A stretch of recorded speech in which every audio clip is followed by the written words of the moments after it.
Je suis très réjoui de vous apporter le message que Dieu a déposé sur mon cœur comme une parole pour nous ce matin. Une parole pour nous emmener plus loin. Une parole pour venir nous construire.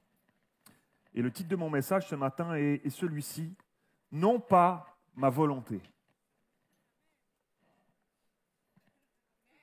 Merci Fiona. Fiona a dit Amen. Non pas ma volonté. Réfléchis bien si tu veux dire Amen. Hein? Réfléchis bien. Alors, j'aimerais vous amener dans un texte qui se trouve dans... Moi, j'ai choisi le texte dans l'évangile de Luc, mais les 4 évangiles nous parlent de ce texte qu'on va voir ensemble aujourd'hui.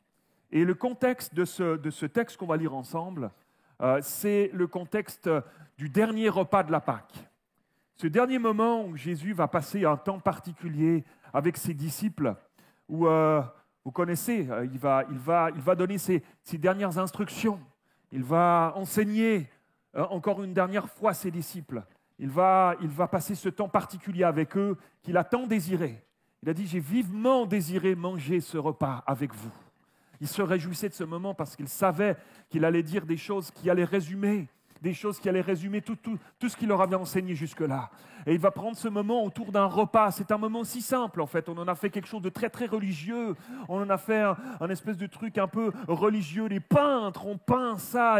Et des gens se prosternent devant des peintures aujourd'hui, religieusement. Mais c'était un moment si simple. C'était un moment de repas convivial entre Jésus et ses 12 disciples qui étaient là autour de lui. Et autour de ce repas, il va instituer la scène, il va prendre la coupe, ils vont vivre ces moments importants. Autour de ce repas, il va enlever son manteau et puis il va mettre un linge à sa taille et puis il va se mettre à laver les pieds de ses disciples, chacun d'entre eux, y compris Judas. Et c'est pendant ce repas-là aussi que Jésus va prendre ce moment tout particulier. Avec chacun d'entre eux, il va avoir un moment tout spécial, avec chacun personnellement, en lavant les pieds personnellement de chacun d'entre eux. Et c'est à ce moment-là que Judas va le trahir. Il va mettre la main dans le plat en même temps que lui, et Satan va rentrer en lui, nous dit la parole. Et il va se lever, il va quitter, puis on va aller faire son œuvre destructrice. Et regardez ce texte qu'on va lire juste après cela, en fait. Luc 22, verset 39. Après être sorti de ce repas, de ce lieu où vous avez pris ce repas ensemble, il alla, selon sa coutume, Jésus donc, à la montagne des Oliviers. Ses disciples le suivirent. Et lorsqu'il fut arrivé dans ce lieu, il leur dit « Priez afin que vous ne tombiez pas en tentation ». Puis il s'éloigna d'eux à distance d'environ un jet de pierre. Et s'étant mis à genoux, il pria, disant « Père, si tu voulais éloigner de moi cette coupe, toutefois, non pas que ma volonté ne se fasse pas, mais la tienne. » Alors un ange lui apparut du ciel pour le fortifier. Étant en agonie, il priait plus instamment et sa sueur devint comme des grumeaux de sang qui tombaient à terre. Après avoir prié, il se leva et vint vers les disciples et les trouva endormis de tristesse. Et il leur dit « Pourquoi dormez-vous? Levez-vous et priez, afin que vous ne tombiez pas en tentation. » Alléluia. Quel moment intense dans la vie de Jésus, ce moment-là. S'il y a bien un moment dans le ministère de Jésus intense, il y en a eu plein, mais s'il y en a bien un qui culminait dans cette intensité, c'était ce moment-là. Comme jamais, on voit Jésus la Bible nous dit qu'il était pleinement Dieu, mais qu'il était aussi dans cette humanité dans laquelle il avait accepté de s'incarner, il était aussi pleinement homme. Il n'était pas seulement pleinement Dieu, mais pleinement homme aussi, ensemble, en même temps. Et alors qu'on regarde ce texte-là, qu'on lit ce texte-là, on voit cette humanité de Jésus pleinement homme, on voit cette chair qui est là et il est tourmenté dans son âme, littéralement en lutte avec cette partie de lui-même, cette humanité qui est là en lui. Et le temps maintenant est court, le temps est compté, les minutes, les heures sont comptées maintenant avant de s'en aller sur cette croix, d'aller mourir sur cette croix. Mes amis, on ne s'imagine pas l'intensité d'un tel moment tant qu'on n'est pas passé, qu'on n'a pas côtoyé la mort de près. Dans ces moments, on dirait que le temps s'arrête. On dirait que rien n'a plus d'importance que ce qui est en train de se passer là, maintenant, à l'instant T, dans le moment présent. On dirait que tout le reste s'arrête. On dirait qu'il n'y a plus rien que ça, comme une bulle dans le temps qui s'arrête. Et Jésus vit ce moment d'une façon si intense, jusque dans son propre corps. L'évangile de Matthieu qui raconte ce texte aussi, au chapitre 26, verset 37, dira ceci. Il prit avec lui Pierre et les 2 fils de Zébédée. Donc il est là dans le jardin de Gethsémanée, il vient avec ses disciples et puis il prend les 3 et puis il s'avance un petit peu et il commence à éprouver de la tristesse et des angoisses. Jésus, la tristesse des angoisses. Et il leur dit alors, mon âme est triste jusqu'à la mort. Jusqu'à la mort. Waouh! Restez ici, veillez avec moi. Puis ayant fait quelques pas en avant, il se jeta sur sa face. Imaginez-vous cette scène. Mais quel texte si puissant, mes amis. Quel texte si puissant, si encourageant. Pour chacune d'entre nous, aujourd'hui, en 2025, pour chacun d'entre nous, pour toi, pour moi, ce texte est encourageant. Face à nos défis, face à nos combats, nos luttes ici-bas, face à nos épreuves, la tempête peut-être que tu es en train de traverser en ce moment, nos propres tentations à nous, chacun d'entre nous, on est tenté chaque jour de nos vies face à la tentation, face à des choix à prendre. Et quel texte encourageant face à toutes ces choses-là dans nos vies aujourd'hui, face peut-être à nos incompréhensions de ce qu'on est en train de vivre, peut-être de ce que tu traverses en ce moment. Pourquoi? Parce que Jésus est passé par là lui aussi. Parce que Jésus lui-même est passé par là. Il commence à éprouver de la tristesse, des angoisses. Mon âme est éprouvée jusqu'à la mort, est triste jusqu'à la mort.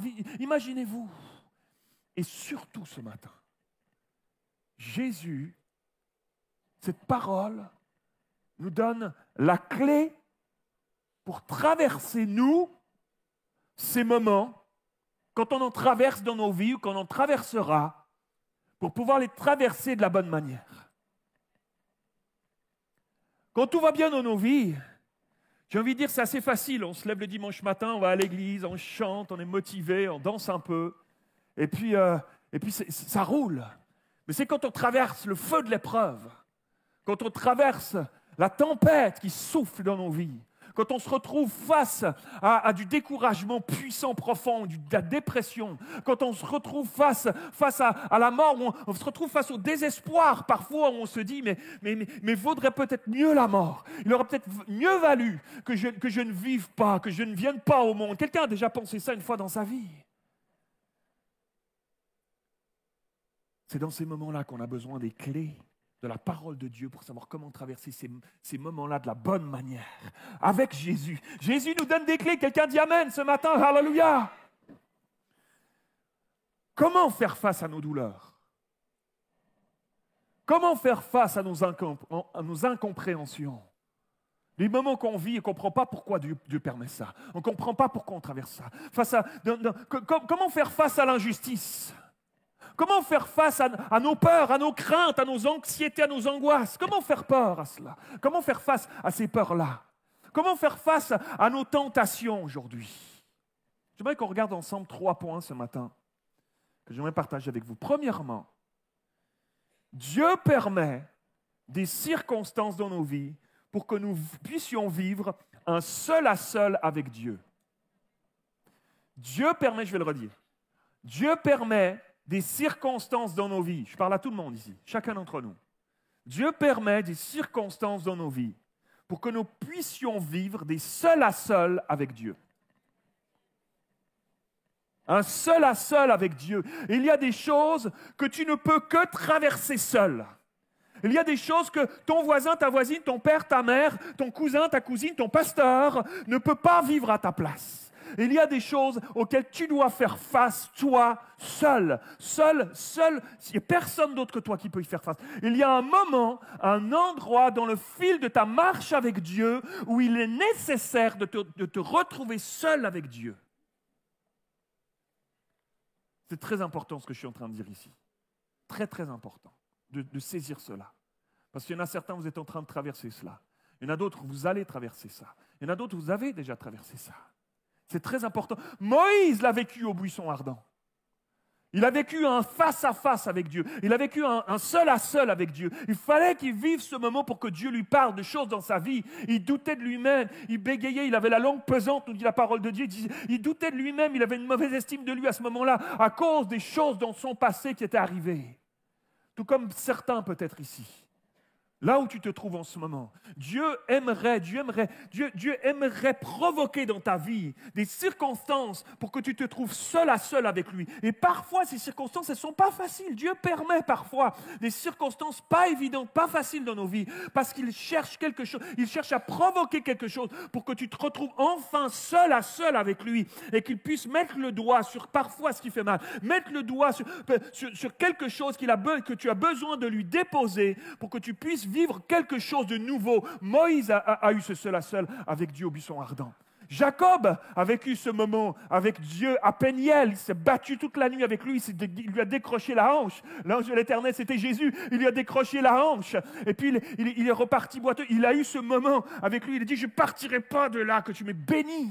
Il a eu ce moment avec lui. Pierre a vécu ce moment seul à seul avec Jésus sur cette plage de Galilée après la résurrection, rappelez-vous. Ce moment. Bien sûr, il y avait des disciples qui étaient là, mais il y a comme un moment qui s'est arrêté dans le temps. Et puis, il était là face à Jésus, puis Jésus lui questionne 3 fois, Pierre, m'aimes-tu? Puis il est là dans ce seul à seul. Il avait si honte, il se sentait si seul à ce moment-là. Si seul, mais personne d'autre que lui pouvait passer par ce moment-là. Il ne pouvait pas se faire remplacer par n'importe quel autre des disciples. Il fallait qu'il vive ce moment, lui, avec son Dieu. Il fallait qu'il le vive, parce que c'était lui qui avait dit non, je ne le connais pas 3 fois, quelques heures auparavant. C'était lui qui avait besoin. Personne d'autre pouvait vivre ce moment, ce seul à seul avec Dieu. Jésus voulait ce seul à seul avec lui. Il était honteux, il était découragé. Et Jésus lui dit, Pierre, m'aimes-tu? Il était tellement découragé qu'il était prêt à revenir à son ancien métier. Si seul dans ses réflexions, si seul qu'il se mettait à réfléchir des trucs qui le faisaient revenir en arrière. Il était prêt à revenir en arrière dans son ancienne vie. Quand on est seul comme ça, on a tendance à prendre les choses en main nous-mêmes et à prendre des décisions qui ne sont pas les bonnes. Dieu aimerait provoquer d'autres choses dans nos vies. L'apôtre Paul l'a vécu, ce seul à seul avec Dieu sur le chemin de Damas. Waouh! Il s'est retrouvé aveuglé par Dieu. Il s'est retrouvé seul dans cette maison, à attendre 1 jour, 2 jours, 3 jours, qu'Ananias vienne, parce que Dieu lui a dit, tu vas aller dans telle maison là. Et tu vas y aller, il y a un homme qui s'appelle Saul de Tarse. Comment, lui qui persécute l'Église? Je ne veux pas y aller. Qui reste seul? C'est très très bien. Il était seul, Paul, seul, si seul. Il avait besoin de ce face-à-face avec Dieu. Et Jésus l'a vécu aussi. Et Jésus lui-même l'a vécu aussi, alors que tous ses disciples sont en train de dormir à Gethsémanée, au moment le plus intense de son ministère. Ils sont en train de dormir. Et à Gethsémanée, alors que Judas et les soldats vont venir pour l'arrêter, il y avait une cohorte qui était venue pour l'arrêter. 600 soldats, ils étaient là, ils ont débarqué à Gethsémanée. Imagine-toi, une petite plantation d'oliviers tranquillou, pépère. Hein. C'était un petit endroit tranquille. C'est pour ça qu'il aimait bien y aller avec ses disciples. C'était un petit endroit pépère. 600 soldats romains qui arrivent, avec les chefs religieux qui étaient là, qui voulaient que Jésus meure depuis des mois déjà. Ils réfléchissaient à toutes sortes de moyens de réussir à lui faire la peau. Et tous ces gens-là arrivent, mais Jésus, lui, il est tout seul. Il est tout seul. Même Pierre, qui pense l'aider, va couper l'oreille du serviteur du souverain sacrificateur. Malchus, plaf, il lui coupe l'oreille. Jésus dit, mais il n'y a pas plus seul encore que lui à ce moment-là, ses disciples à qui il avait enseigné pendant tous ces derniers mois, ces dernières années. Qu'est-ce qu'il fait? Je me sens si seul. Ils n'ont rien compris en fait. Ils n'ont rien compris. On dirait que ça n'a servi à rien tout ce que j'ai fait pendant 3 ans et demi. Si seul. Et il va devoir même opérer un miracle pour recoller l'oreille, la boulette que Pierre venait de faire. Vraiment, Jésus était seul. Et tous les disciples à ce moment-là vont se faire la malle. Tous les disciples vont se carapater, ils vont partir. Même, regardez, Marc dira ceci, Marc chapitre 14, verset 50. Alors tous l'abandonnèrent, ils prirent la fuite, et un jeune homme le suivait. On pense, les commentateurs s'accordent pour dire que c'était certainement Marc lui-même. En écrivant son évangile, il a eu la pudeur de pas citer son propre nom. Un jeune homme le suivait, n'ayant sur le corps qu'un drap. On se saisit de lui, mais il lâcha son vêtement pour s'enfuir, et il se sauva tout nu. Oh, tout seul, mes amis. Tout seul. seul au monde, à vivre ce qu'il avait à vivre. Personne autour de lui pour l'épauler. Personne pour le soutenir. Personne pour le fortifier. Juste lui et Dieu. Ce moment que Dieu provoque, que Dieu veut provoquer dans nos vies pour avoir un seul à seul avec toi. Un cœur à cœur avec toi. Revenir. Et là, il y a besoin de revenir pour qu'il puisse œuvrer dans ta vie en profondeur. Là où tu en as besoin. Alléluia. J'ai en tête plusieurs moments dans ma vie où l'adversité était tellement pressante, où la douleur était tellement forte, l'angoisse était tellement saisissante que personne ne pouvait non seulement comprendre ce que je ressentais profondément, mais personne ne pouvait véritablement m'aider. Ça vous est déjà arrivé? Les paroles là, ça va aller, courage. Ça tombe à terre comme ça. Même si ça part d'une bonne intention, la petite tape sur l'épaule, allez, courage, ça tombe à terre. Même si c'est une bonne intention. Dans ces moments-là, même tes plus proches, même s'ils peuvent être présents à tes côtés au quotidien, n'arrivent pas véritablement à t'amener le réconfort dont tu as profondément besoin. C'est des moments où seul Dieu peut te porter. Seul Dieu peut te comprendre parfaitement dans ces moments-là. Seul Dieu peut te rassurer véritablement dans ces moments-là, peut te fortifier au plus profond de toi-même, te donner ce dont tu as besoin, un jour après l'autre, pour traverser cette vallée que tu es en train de traverser. Et savez-vous quoi? C'est très bien comme ça. C'est très bien comme ça. C'est pas facile à vivre. Mais il n'y a pas d'autre chemin. Il n'y a pas d'autre véritable chemin que celui-là. Il n'y a pas d'autre véritable réconfort que celui-là. Parce que c'est dans ces moments d'intimité profonde que tu peux avoir alors en seul à seul avec Dieu, que tu peux déverser véritablement tes tripes. Je l'ai vécu plusieurs fois, si souvent j'ai eu ces moments-là, où alors tu peux être vrai devant Dieu, tu peux déverser ce que tu as au fond de toi, et qu'alors il peut commencer à se mettre à déverser en toi ce qui te manque, ce que tu n'arrives pas à produire par toi-même, et ce que les autres, malgré leur bienveillance envers toi, n'arriveront jamais à produire véritablement de réconfort profond, ancré, enraciné au fond de toi, ce que tu n'arrives pas à produire par toi-même. Dieu peut te le donner. Dieu veut, et Dieu seul a les capacités de te le donner dans ces moments-là. Alléluia. Peut-être que tu es ici ce matin et qu'il n'y a plus beaucoup de monde autour de toi en ce moment. Je l'ai dit tout à l'heure. Peut-être que tu te retrouves seul alors que tu es en train de traverser un moment si difficile, angoissant, peut-être déprimant. J'aimerais te dire ce matin, prends courage, ne t'en fais pas. Prends courage. Pourquoi? Parce que c'est une occasion que Dieu a provoquée dans ta vie. Une occasion merveilleuse que tu as de pouvoir compter sur Dieu plus que sur les hommes. De pouvoir compter sur lui parce que tu choisiras, je le prie de tout mon cœur, de vivre cette proximité, ce face-à-face, ce cœur à cœur, pour qu'il puisse véritablement venir se déverser en toi, te donner des capacités que tu n'as pas, te porter comme personne d'autre ne peut te porter, comme jamais dans ta vie, là, aujourd'hui, là où tu te trouves en ce moment. Alléluia. Premièrement, Dieu permet des circonstances dans nos vies pour que nous puissions vivre un seul à seul avec Dieu. Deuxièmement, ce matin, la seule personne qui peut véritablement comprendre ta douleur, ton fardeau, mais aussi t'en décharger, c'est Jésus. Alléluia. Le moment est si intense qu'on vient de lire là. Jésus est seul avec sa douleur. Tous l'ont abandonné. Il est seul avec cette douleur et il est là face à Dieu alors que les disciples sont en train de roupiller. Ils sont en train de dormir derrière lui. C'est si intense alors qu'il imagine comment il va être séparé de son Père. Si intense. C'est trop dur pour lui. Dans son humanité, pleinement homme, pleinement Dieu, mais pleinement homme dans son humanité, il semble que c'est au-delà de ce qu'il peut vivre, de ce qu'il peut supporter. Il semble que c'est au-delà. Et dans ce cœur à cœur avec Dieu, seul avec son Père, il va pousser ce cri du cœur, Père, Père, Papa, si c'était possible que cette coupe passe loin de moi sans que je la boive.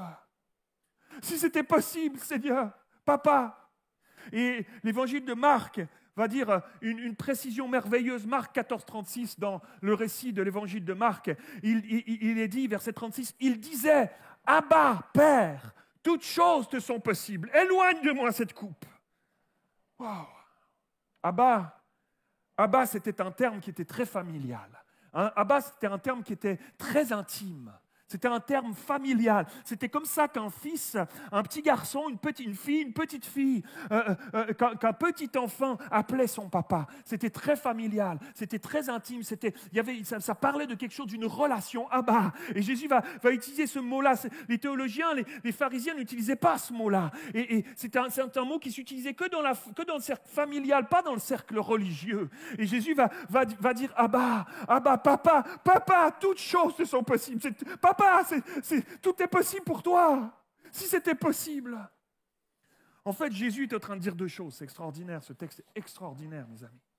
Vous pouvez sonder juste un tout petit peu de ce qui est en train de se passer là, de ce qui est en train de se passer entre le Père et le Fils. Il y a deux choses que Jésus est en train de dire. Premièrement, Jésus sait que Dieu a la capacité d'annuler tout ça.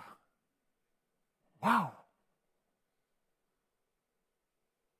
C'est très fort. C'est très fort cette pensée. Jésus est en train de dire que dans ce cœur à cœur qu'il a avec Dieu, avec son Père, il est en train de dire, je sais papa, je sais que tu as la possibilité de m'extirper cette situation. Je sais que si je te le demande, tu vas me l'accorder. Je sais que si je te le demande, tu vas le faire papa. D'ailleurs, quelques heures plus tard, lorsque Pierre va couper l'oreille du fameux serviteur du souverain sacrificateur, qui était venu avec cette cohorte pour l'arrêter, il va dire ceci, Matthieu 26, 53. Remets ton épée à sa place, va-t-il dire à Pierre, car tous ceux qui prendront l'épée mourront par l'épée. Penses-tu, va-t-il dire à Pierre, que je ne puisse pas faire appel à mon Père, qui me donnerait à l'instant plus de 12 légions d'anges? Une légion, c'est 6 000 hommes. 72 000 anges. Il est en train de dire là, la petite cohorte de 600, là, un petit soldat romain, là, moi si j'appelle papa, là, il va t'envoyer 12 légions, il va t'envoyer 72 000 anges. Je ne pense pas que je peux faire ça, Pierre. Je pourrais le faire là maintenant. J'appellerai papa là et il me les enverra direct. Waouh! Il sait que Dieu a la capacité d'annuler tout ça. Le théologien John Walworth dira ceci, les mots « s'il était possible » dans ce texte n'expriment pas un doute, mais une supposition concrète sur laquelle Jésus appuya sa prière. Il fait sa requête en sachant que le Père pouvait la lui accorder. Waouh! Waouh! Jésus sait à ce moment-là, dans ce moment si intense d'un fils face à son père, que son papa, son père céleste pouvait accorder sa demande. Toutes choses te sont possibles, papa. Ça rend ce moment, mes amis, encore plus puissant. Ça rend ce moment encore plus saisissant pour nous ce matin. Alléluia. Je sais qu'on pourrait tout arrêter maintenant, papa. Je sais qu'on pourrait tout arrêter. Je sais, papa, que si je te le demandais, tu me l'accorderais. Comme un papa accède à la supplication de son fils dans le désespoir. Waouh! C'est un moment suspendu, ce moment-là. Tout aurait pu basculer dans un sens comme dans l'autre. À ce moment-là, Et deuxième chose que Jésus est en train de dire, premièrement, il sait que Dieu a les capacités d'annuler tout cela, mais deuxièmement, alors qu'il fait cette prière, il va dire que cette coupe s'éloigne de moi. Que cette coupe s'éloigne de moi. La coupe à laquelle Jésus est en train de faire référence là, c'est la coupe de la colère de Dieu contre le péché. C'est une expression courante de dire je vais boire la coupe, là, quand je mérite un truc, là, je vais la boire, la coupe. C'était la coupe de la colère de Dieu contre le péché, la coupe de son jugement sur le péché. Tout se joue là, en fait, à ce moment-là, depuis le jardin d'Éden, en fait. Tout est en train de se jouer là. S'il va au bout de cette démarche, si Jésus va au bout de cette démarche, ça peut basculer d'un côté comme dans l'autre. Mais s'il va au bout de cette démarche, d'aller mourir sur cette croix pour nous, c'est pour une bonne raison, parce que lui qui est innocent.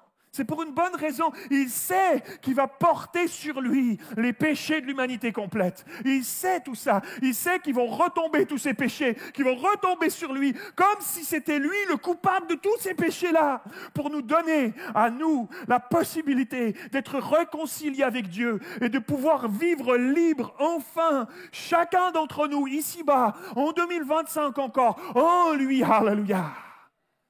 Quelqu'un dit Amen avant que j'explose. Alléluia. 2 Corinthiens chapitre 5, verset 21 dira ceci. Celui qui était innocent de tout péché, Jésus, Dieu l'a condamné comme un pécheur.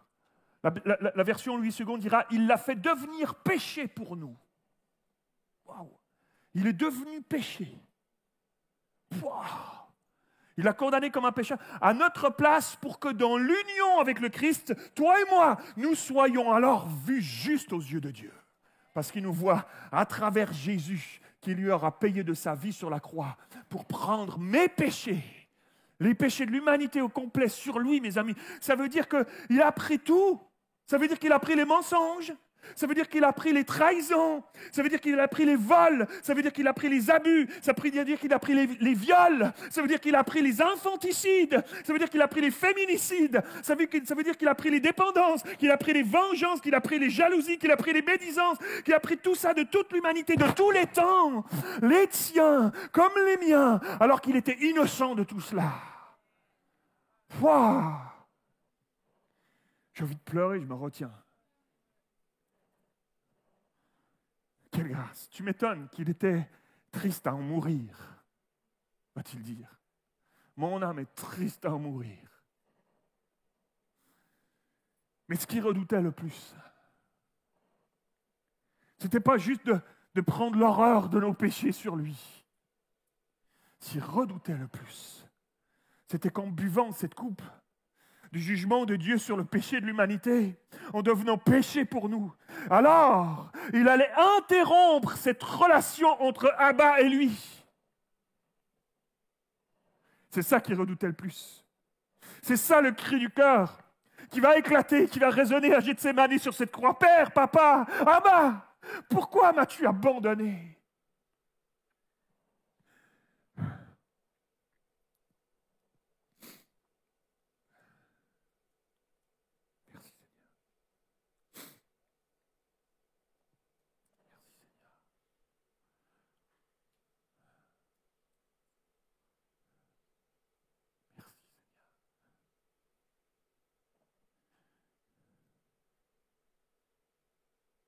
Personne d'autre que toi pouvait le faire. Merci Seigneur.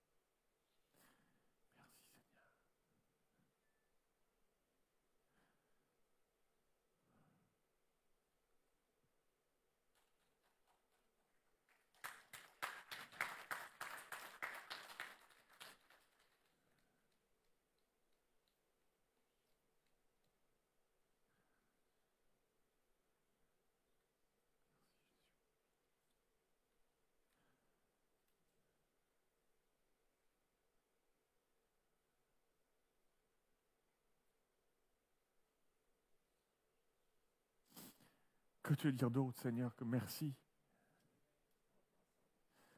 Nos paroles sont si faibles face à ce prix que tu as payé, Seigneur.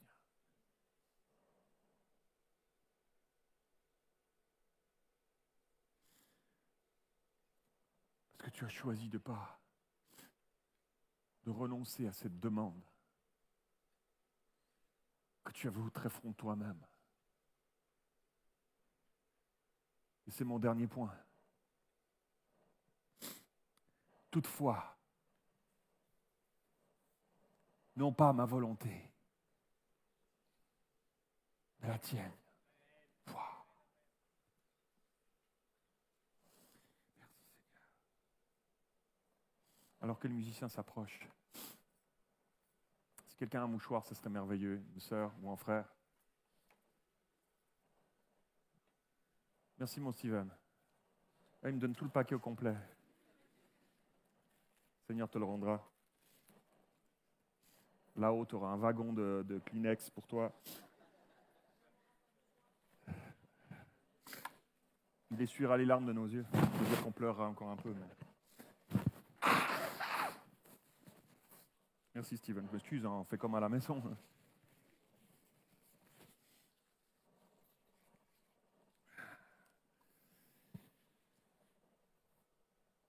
J'ai noté ceci. Jésus, au-delà de tout, va reconnaître que la réponse à sa prière, Père, s'il était possible, n'était pas déterminée par ce qu'il voulait lui, mais par ce que Dieu voulait. Alléluia. Ce qui importe le plus, c'est ce que Dieu veut pour ta vie. Il sait ce qui est bon pour toi. Il sait ce qui est bon pour toi. C'est peut-être pas ton plan à toi. C'était peut-être pas ton plan de carrière à toi. Mais il sait ce qui est bon pour toi. C'est ce qui importe le plus, de marcher sur son chemin à lui. Alléluia. Il va choisir de renoncer à lui-même. Il va choisir de renoncer à sa volonté propre, à ce que lui aurait dicté sa chair s'il l'avait écouté.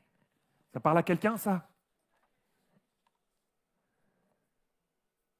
Mes amis, c'est au moment où nous capitulons pour laisser Dieu prendre tout dans nos vies, que nous donnons la possibilité à Dieu alors d'être tout pour nous, en toutes choses, dans chaque moment de notre quotidien, malgré les blessures, malgré les trahisons, malgré les déceptions, malgré les situations qu'on peut traverser, qu'on peut vivre en ce moment.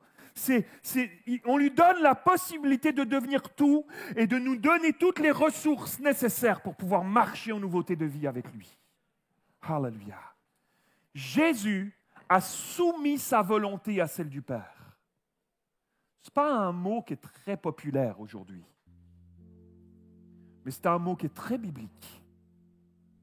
Il a soumis sa volonté à celle du Père. Se soumettre signifie abandonner le pouvoir de sa volonté. Ça, c'est ma femme qui me l'a donné, cette phrase. Il faut rendre honneur à qui honneur est dû.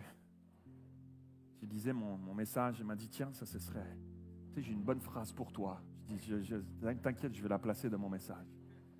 Se soumettre signifie abandonner le pouvoir de sa volonté. Je me soumets à toi, Seigneur. Non pas ma volonté. Jésus s'est soumis à son Père. Non pas ma volonté. C'est ce que Jésus a fait. C'est lorsque tu vis des situations angoissantes dans ta vie quotidienne et que tu te soumets à lui, Seigneur. Je sens la boule qui monte, Seigneur.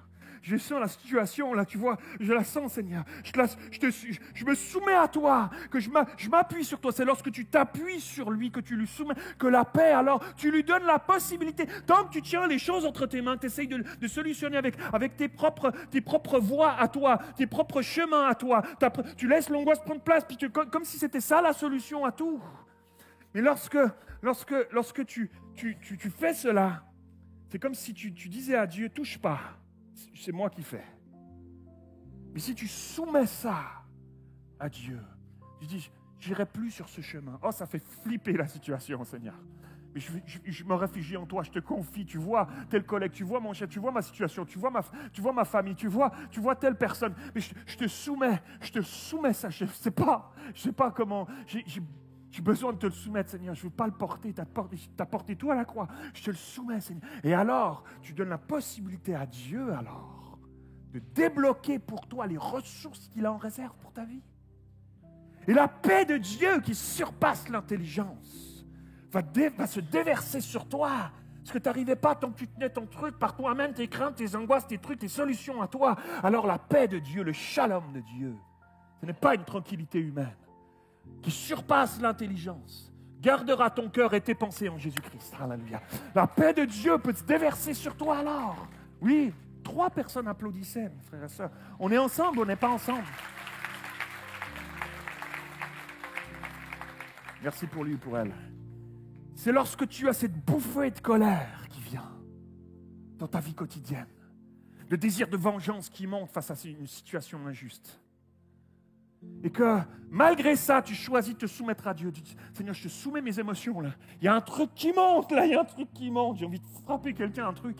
Seigneur, je soumets à toi ça, je ne veux plus aller sur ce chemin-là. Je ne veux plus y aller. Que tu soumets à lui, que tu renonces à cela, comme Jésus a renoncé à sa volonté propre à lui. Que tu renonces à cela, que tu te soumets à lui pour lui demander de s'occuper de cette injustice, de cette frustration, de tes propres émotions. Alors il peut débloquer ses ressources pour toi. Et tu deviens tout à coup un homme doux et humble de cœur, comme Jésus aimerait que tu deviennes. C'est son plan pour ta vie si tu as des problèmes de colère. Alléluia. Oh, ces ressources, elles sont là pour toi. Pour cela, non pas ma volonté, que ce soit notre prière quotidienne, mon frère, ma soeur.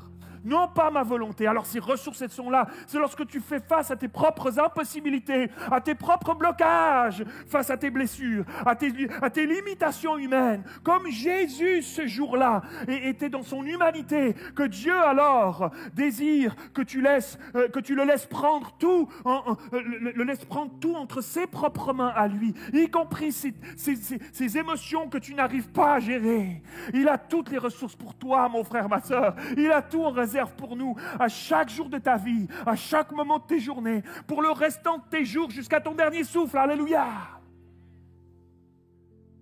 Nous sommes appelés, en tant qu'enfants de Dieu, à marcher dans la volonté du Père, d'Abba, de Papa. Alléluia! Parce que sa volonté est bonne et parfaite pour nous. Bien mieux que notre propre volonté à nous-mêmes, nos petits plans à nous. Imaginez-vous si Jésus avait fait sa propre volonté ce jour-là. En fait, il y a un enjeu. Il y avait un enjeu énorme à ce moment-là sur Jésus. Mais il y a un enjeu sur nos vies, chaque jour de nos vies. Si tu marches par tes propres forces, par ta propre volonté, à tes propres plans, si tu réagis avec tes propres réactions à toi, avec tes propres trucs, si tu laisses tes propres émotions à toi, il y a un enjeu, parce que Dieu a un plan pour chacune de nos vies, à chaque jour de nos vies, il aimerait qu'on brille de lui.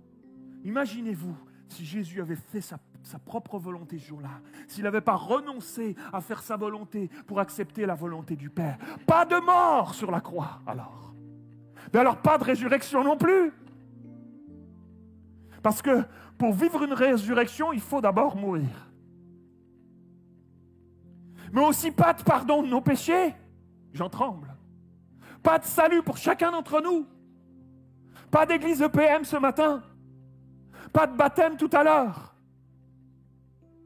S'il avait renoncé à aller au bout.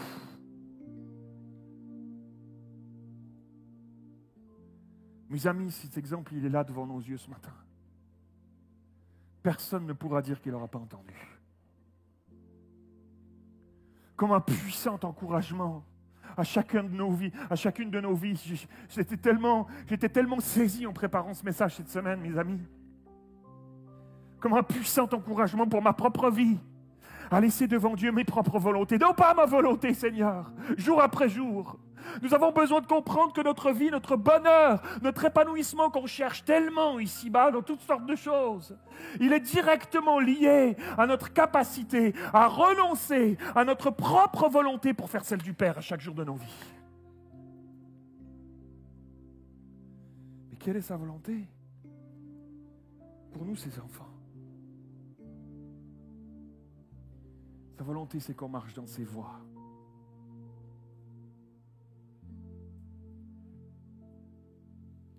Que tu marches humblement avec ton Dieu tous les jours de ta vie. selon ses principes, à suivre ses commandements, ses directives, à se tromper parfois, on se trompera, mais à demander pardon et à se relever et à repartir, à continuer, à appliquer, à chercher, à appliquer ma vie à sa vie. Ça veut dire manger la parole de Dieu, s'en nourrir, chercher la face de Dieu, chercher Dieu dans sa parole, chercher Dieu dans la prière. Tout est dans la parole de Dieu, mes amis. Il est temps d'y marcher. Il est temps d'y marcher dans ces temps de la fin. Lorsque nous choisissons ce chemin, et je termine avec cela, dans notre quotidien, il y a des choses merveilleuses qui nous attendent. Écoute bien ceci, il y a des choses merveilleuses qui nous attendent. Il y a des choses merveilleuses qui t'attendent. Alléluia, alléluia. Un ange lui apparut pour le fortifier. T'imagines? Tous l'ont abandonné. Tous ses potes, tous ses disciples, ceux qu'il aurait voulu et ceux qu'il aurait bien aimé avoir avec lui à ses côtés à ce moment-là. Mais parce qu'il dit, OK Seigneur, c'est pas grave, j'ai un seul à seul avec toi, tout ce qui m'importe c'est toi Seigneur. Alors Dieu débloque, il lui envoie un ange pour le fortifier. Tu avais noté ça? Tu avais noté ça? À Gethsémane. Un ange est venu pour le fortifier. Je ne sais pas ce qu'il lui a dit, je ne sais pas ce qu'il a fait, mais il est venu pour le fortifier. Qui aurait pensé? Qui aurait cru? Qui aurait pensé? Quand on choisit de faire confiance à Dieu, plutôt que d'aller sur nos propres voies, parce qu'on dit, ouais, mais si je n'y vais pas, comment ça va se passer? Oui, mais si je fais confiance, oui, mais ok, je fais confiance à Dieu, mais bon, qui va prendre la décision? Tu sais, on raisonne tellement, là. En fait, fais confiance à Dieu, point. C'est pas comment il va le faire. Mais même là, peut-être que Jésus lui-même a été surpris de voir un ange arriver. Ah! Pour le fortifier. Il est capable d'envoyer un ange pour te fortifier, mon frère, ma soeur. Alléluia. Au milieu de l'angoisse de son âme, parce qu'il a accepté de renoncer à ses propres désirs humains, Dieu va débloquer des choses inattendues pour lui. Jésus aurait imaginé certainement d'autres choses, il aurait imaginé ses disciples à ses côtés dans ce moment-là. Mais Dieu a des ressources qui nous dépassent. Écoute bien ceci ce matin. Dieu a des ressources qui te dépassent pour ta situation, pour ta vie, pour ton cœur, pour ton état d'âme, pour tes blessures. Dieu a des ressources qui te dépassent totalement, mes amis. Notre salut n'est pas dans les hommes. Notre salut n'est pas dans les hommes, mon frère, ma soeur. Ton salut n'est pas dans ton pasteur. Le salut n'est pas dans les hommes, dans ce qu'ils peuvent nous apporter. Mais notre salut est en Dieu. Et en Dieu seul, il sera toujours en Jésus. Et en Jésus seul, nos ressources sont en lui. Pour tout, en tout temps et pour toujours. Quelqu'un dit Amen. Alléluia. Est-ce qu'on peut se lever ensemble? Alléluia, alléluia, alléluia. Étends tes mains vers le Seigneur. Dis-lui merci. Alléluia. Dis-lui merci. C'est ton seul à seul avec lui maintenant. Alléluia. Dis-lui merci. Ferme tes yeux. C'est un moment avec lui. Tu ne pensais peut-être pas à ça ce matin dans l'église. Mais c'est toi seul avec lui. Il n'y a plus personne là. Il n'y a plus personne autour de toi. C'est toi seul avec lui. Bien sûr, il y a du monde, on est d'accord. Mais c'est toi seul avec lui. Alléluia. Et j'aimerais donner la possibilité à quelqu'un ce matin. Si tu n'as jamais fait ce pas de donner ta vie à Jésus, peut-être que c'était ici pour la première fois, peut-être que tu es amené par quelqu'un, peut-être que tu es venu par curiosité, peut-être que ça fait un certain temps que tu viens, mais que tu n'as jamais fait ce pas de donner ta vie à Jésus. Je ne peux pas, même une seule personne, je ne peux pas m'arrêter et partir d'ici dans ce lieu sans avoir donné la possibilité à quelqu'un ici de donner sa vie à Jésus, ce Jésus qui a tout pris, tes péchés sur la croix, même ceux que tu penses les plus inavouables que toi seul connais. Il les a portés sur lui à la croix, lui qui était innocent, qui n'avait rien fait de tout ça. Et il l'a pris à la croix. Si ce matin tu dis, bon, moi je lui donne ma vie, ce Dieu-là, il n'y en a pas d'autre. Ah oui, je te confirme, il n'y en a pas d'autre. Lève ta main là où tu es. Tu veux lui donner ta vie ce matin. Oui.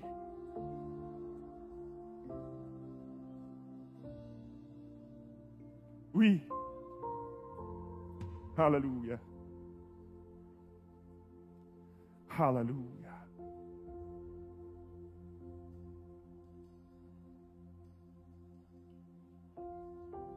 On va faire tous cette prière ensemble. Vous allez répéter après moi. Seigneur Jésus, Merci pour ta vie. Merci pour ta mort à la croix. Merci parce que tu as pris mes péchés. Oh, lave-moi, Seigneur. Lave-moi pleinement, complètement. Merci pour ta résurrection et ta vie en moi aujourd'hui. Je t'accepte. Je te donne tout. Mon cœur, ma vie, mes pensées. Prends tout, Seigneur. Je te les donne et change ma vie au nom de Jésus. Amen et amen. Hallelujah. Il y a de la joie dans le ciel pour un seul pécheur qui se repent ce matin. Alléluia. Merci Seigneur pour ta vie. Alléluia. Merci pour qui tu es, Seigneur. Merci pour ta grâce, Seigneur Jésus. Merci pour ton amour, Seigneur Jésus. Merci pour ta révélation, Seigneur. Merci pour ta parole qui nous accompagne. Et merci pour ton Saint-Esprit qui nous l'enseigne jour après jour et qui nous donne de pouvoir marcher en nouveauté de vie sur ce chemin, Seigneur. Garde-nous tout près de toi, Seigneur. Garde-nous cachés en toi, Seigneur. Non pas ma volonté, mais la tienne, Seigneur. Jour après jour, jusqu'à ce que tu reviennes. Que ce soit notre prière, la prière de ton Église, de ta vraie Église, de ton époux, Seigneur. Jusqu'à ton retour dans le nom de Jésus. Amen et amen. Hallelujah.